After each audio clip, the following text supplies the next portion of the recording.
ازيكم حبايبي؟ عاملين ايه؟ يا رب تكونوا بخير ان شاء الله. كل سنه وانتم طيبين. النهارده عندنا ورك من بتاع البطه، عندنا باقي من امبارح زي ما انتم شايفينه كده. طب هنعمل بيه ايه؟ ده هيبقى حل اللغز بتاع الورك بتاع البطه ده. هنعمل بيه ايه؟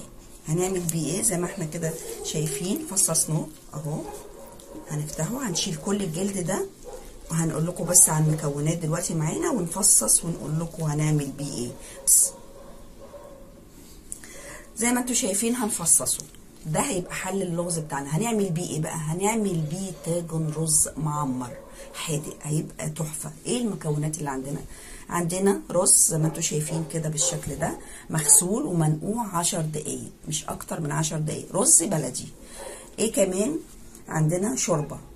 طبعا مش هنعمله باللبن بس، ودي تركه لازم تتكوا عليها. الرز المعمر ما بيتعملش باللبن بس، عشان بيخلي الرز عندنا محصول، يعني ما بيستويش. لازم يبقى معاه لو رز مسكر هنعمل لبن وميه، لو رز حادق زي اللي احنا نعمله كده يبقى شوربه وميه. ومعانا اللبن بتاعنا والملح طبعا، معانا قشطه وزبده صفراء، ومعانا معلقه زي ما انتم شايفين كده معلقه بصل هنعوزها عشان نشوح الوركه عندنا بتاع البطه عشان يدينا شخصيه كده معانا. ومعانا سكر، معلقه سكر عشان تعادل كل الطعم اللي احنا فيه ده. ومعانا معلقه زيت، وهنقول ليه معلقه الزيت معانا برضو التركه التانيه عشان نغلف بيها الرز قبل ما نغلفه بالزبده. عندنا زي ما انتم شايفين اهي الزبده، وعندنا ملح وفلفل. اكتر من كده لا، هنعمل ملح وفلفل فقط لا غير.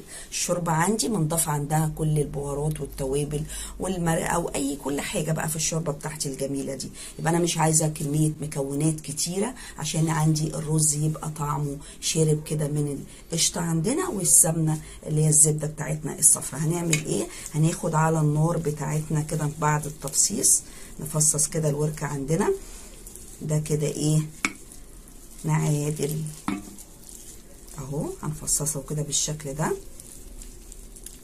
وبعدين ناخده على النار مع معلقه البصل ده تشويح بالزبده عندنا. حطينا مكعب الزبده زي ما انتم شايفين، وكمان حطينا معاه معلقه الزيت عشان الزبده عندي ما تتحرقش. هضيف عليه البصله بتاعتي اهو بالشكل اللي انتم شايفينه ده، وابتدي احط عليها الملح والفلفل، ملح وفلفل. واخلي بالي بقى من الملح والفلفل عشان اهو. طبعا هحط برضه فيبقى الدنيا عندي متظبطه بالشكل ده. احرك بس كده عندي شويه بالشكل ده اهي. وعايزه البصل فيه يكون ابيض، معلقه واحده بس مش اكتر، عشان احط فيه عندي الورك بتاعي وياخد طعم كده. بس مش عايزه بصل كتير لان رز معمر يعني. والبصله تكون بيضه، ما تكونش بصل احمر، بصله تكون بيضه. وبعدين ابتدي اضيف عندي بعد التفصيص الوركه عندي كده بقى. بصوا الكميه بقت قد ايه. ده ورك واحد بس هنعمل بيه طاجن رز معمر يبقى جميل على السفره بقى مع شويه سلطات. يبقى احنا كده حلينا لغز. عملنا ايه بورك البطه بتاعنا زي ما انتم شايفين. وهنفضل ان شاء الله يعني ربنا يقوينا نقدر كده نعمل لكم كام حاجه برضو من فيديوهات حل الغاز بواقي الطعام عندنا هنعمل بيها ايه ان شاء الله يعني باذن الله. وبكده خلصنا تفصيص وتجهيز الورك بتاعنا بقى بالشكل ده بعد ما حطيناه وحورناه على الصينيه بتاعتنا او الطاسه بالشكل اللي انتوا شايفينه ده. خلاص ده خلاص خلص كده. طب هنجيب بعد ايه الرز اهو. هنعمل ايه بقى في الرز؟ اول حاجه، ودي التركه اللي انا لسه قايله لكم عليها من شويه، ان لازم نحط على الرز عندنا معلقه الزيت. طب ليه؟ عشان تعمل لي للرز كده شخصيه، يبقى ماسك. طب وده لازمته ايه؟ لا لازمته كتير. صحيح احنا مش عايزين الرز مفلفل في الطاجن، ولكن عايزينه يبقى ماسك نفسه، يعني ما يبقاش ولا معجن ولا مفلفل، تبقى الرزايه كده مستويه وطعمها بتدوب تحت البق. دي هتيجي من ايه؟ هتيجي ان شاء الله من معلقه الزيت اللي احنا قلبنا فيها كده. طب بعدين هنعمل ايه؟ قلبنا معلقه الزيت كده، هنبتدي ناخد عندنا الزبده بتاعتنا اهي.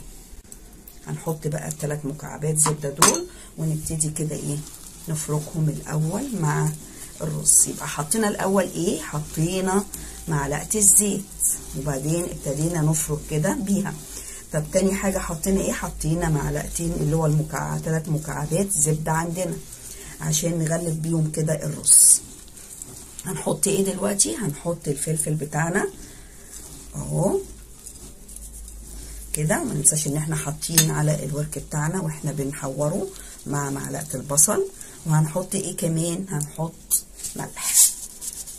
نخلي بالنا بقى برضو ان احنا حاطين فيه عندي الورك بتاعنا برضو ملح بالشكل ده. طب هنحط ايه كمان، هنحط معلقه السكر بتاعتي.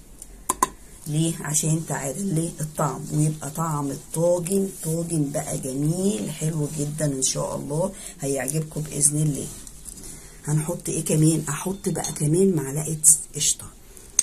معلقه قشطه ممكن من وش اللبن براحتكم، الباقي هحطه على الوش بالشكل ده واغلف بيه برضو عندي الطاجن كده.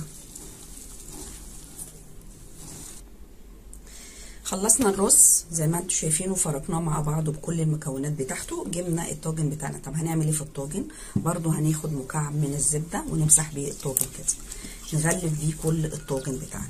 ليه؟ عشان برضو الطاجن يبقى من الداخل مدهون كده بالزبده عندي الصفرا بالشكل اللي انتم شايفينه ده. شايفين المنظر ده اهو كله كده بمكعب زبده عندنا. ابتدي احط ايه، احط عندنا الرز اهو كده بالشكل ده اهو كده. وهعمل ايه تاني بقى، ابتدي احط عندنا الورك بتاعنا بتاع حل رز بتاعنا. هنعمل ايه بورك البطه عندي، هنعمل بيه زي ما انتم شايفين كده. ادي وصفه اهي جميله هنعزم عليها حبايبنا بايه، بورك بط. شايفين ملا عندي الطاجن ازاي اهو. بصوا يعني مش نوقف بقى ونقول مش هناكلها اصلها بايته والكلام الفارغ ده، لا هنعمل عندي بيه الطاجن عندي بالشكل ده اهو. هنعمل ايه دلوقتي بقى، نبتدي نسقي شويه من الشوربه عندي اهو كده. طب وهنعمل ايه كمان، هنبتدي نسقي اللبن برضو عندي ويكون الاتنين سخن اهو بالشكل اللي انتوا شايفينه ده. وازود ازود ليه، لان الفرن عندي بياخد عشان الحاجه تستوي، يبقى القدام عندي كده بالزياده. ابتدي اعمل ايه، احط القشطه عندي اهي على الوش، اوزع كده القشطه عندي بالشكل ده اهو، وهنا وهنا، وهيطلع بقى جميل. وهتستنوه ان شاء الله في الفيديو، واستنونا باذن الله في حل لغز تاني ان شاء الله هنعمل بيه ايه اهو اهو بالشكل اللي انتوا شايفينه ده. ما تنسوش بقى تستنونا ان شاء الله هتشوفوه بالجمال. هنحط تحت منه حاجه ألمونيوم وندخله الفرن. هيقعد قد ايه، هيقعد من ساعه الا ربع لساعه، من ساعه الا ربع لساعه في الفرن. وكل سنه وانتم طيبين، وان شاء الله استنونا في حل لغز تاني باذن الله. كل سنه وانتم طيبين.